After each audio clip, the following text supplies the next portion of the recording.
আল্লাহর সৃষ্টি গাছ যেন মানুষকে ডেকে বলে, আমার থেকে শিক্ষা নাও, তাহলে তোমার জীবন ধন্য হয়ে উঠবে। প্রথম শিক্ষা, ধৈর্য। গাছ বলে, মানুষ আমাকে এত আঘাত করে, কেউ ডাল কাটে, কেউ চাল চারায়, কেউ দাগ কাটে, কেউ নাম লেখে। তারপরে আমি ধৈর্য ধারণ করে শক্ত হয়ে দাঁড়িয়ে থাকি, কারণ ধৈর্য অনেক বড় একটা গুণ। দ্বিতীয় শিক্ষা, উপকার। মানুষ আমাকে এত আঘাত করার পরেও আমি তাদের উপকার করি।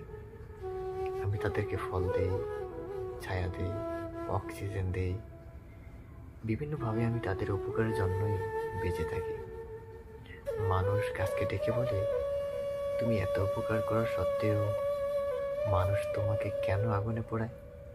গাছ উত্তরে বলে, আমার মধ্যে একটা খারাপ গুণ আছে। সেই গুণটা হলো, আমি নিজেকে কখনো ছোট মনে করি না, সবসময় নিজেকে বড় মনে করি।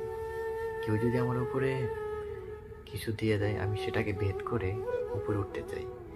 এই গুণটার কারণেই আমাকে আগুনে পড়তে হয়। তুমি যদি চাও আমার থেকে, এই শিক্ষাটাও নিতে পারো।